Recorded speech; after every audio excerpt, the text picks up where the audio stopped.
Assalamualaikum warahmatullahi wabarakatuh. Perkenalkan nama saya Arafna Arafah dengan NIM 12120800017 kelas 5A.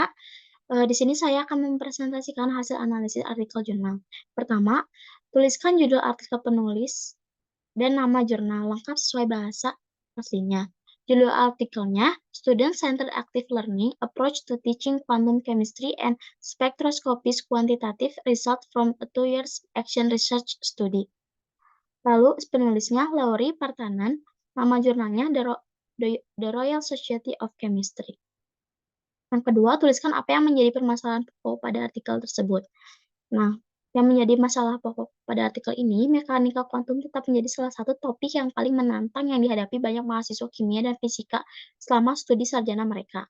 Nah, tantangan-tantangan ini muncul sebagian dari banyak konsep yang asing dan tidak intuitif, serta banyaknya ekspresi matematika yang menjadi cirinya. Nah, persamaan yang ada di mana-mana menjadikan mekanika kuantum sangat menantang bagi siswa kimia yang dasar matematikanya sering kali lebih buruk daripada rekan-rekan fisika mereka. Apapun itu, pengetahuan dasar mekanika kuantum sangat penting untuk memahami hampir semua proses kimia dan digunakan oleh ahli kimia atau fisikawan dalam praktik sehari-hari. Kemudian, yang selanjutnya, mengapa permasalahan tersebut penting diteliti? Nah, mekanika kuantum dan kimia fisik secara umum dibedakan dari banyaknya topik kimia lainnya dengan banyaknya konsep abstrak yang pemahaman akuratnya memerlukan penerapan matematika. Nah, sifat menantang dari beberapa konsep kimia kuantum yang paling sentral digarisbawahi oleh fakta bahwa banyak siswa struktur pada tahun 2017 dan deskripsi praktik yang diadopsi dan dari landasan pedagogisnya. Nah, memang benar latar belakang matematika yang kuat merupakan syarat yang diperlukan. Namun itu tidak cukup sukses karena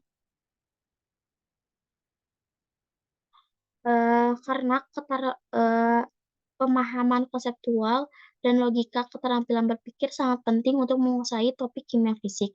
Terlepas dari itu, bagi banyak mahasiswa di kelas kimia kuantum, tantangan dalam mempelajari materi baru diperburuk oleh kesenjangan dalam pengetahuan matematika mereka. Nah, artikel ini berupaya menjawab jenis pembelajaran aktif apa yang paling tepat dan efisien untuk konteks kimia fisik dan mekanika kuantum dan bagaimana penggabungan elemen pembelajaran aktif di luar perkuliahan berdampak pada pembelajaran. Selanjutnya, rumusan masalah atau tujuan penelitian.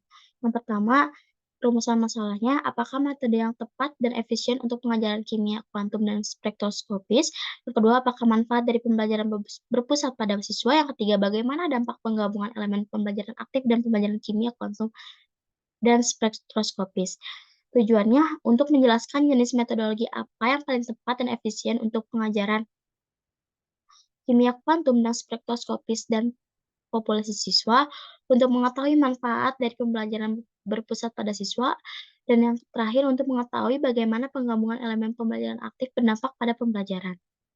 Selanjutnya, jelaskan kerangka teoritik yang mendukung permasalahan pada artikel ini.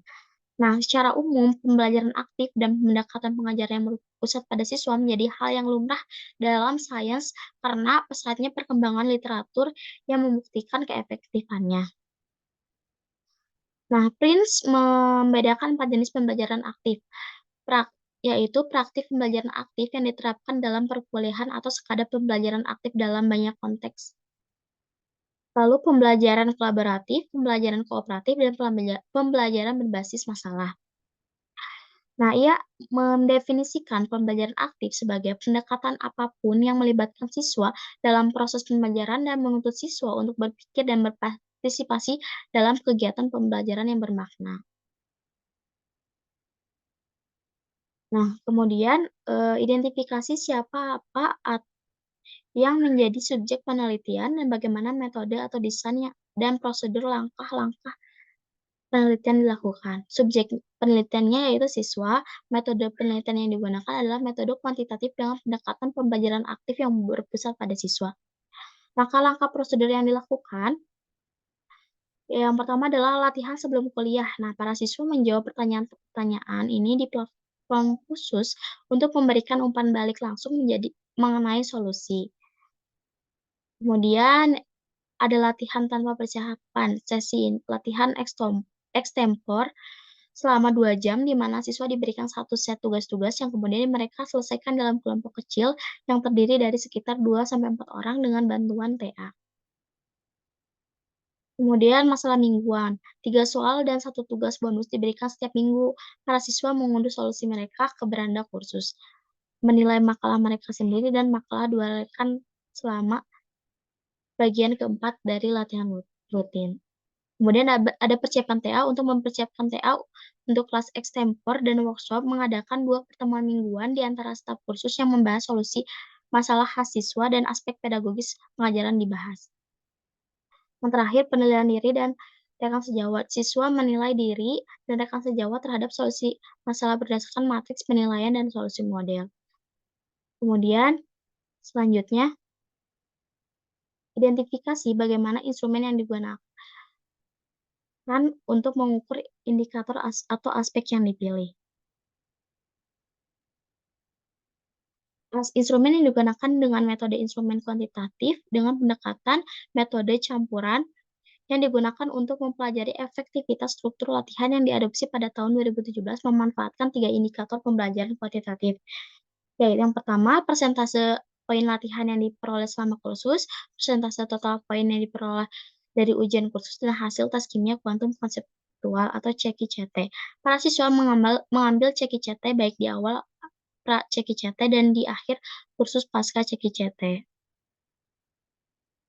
Nah, versi final CQCT terdiri dari 21 pertanyaan yang diambil dari 2 inventarisasi, pertanyaan 2-9, 11 dan 13 dari KCCI, dan pertanyaan 1-9 dari QMCS.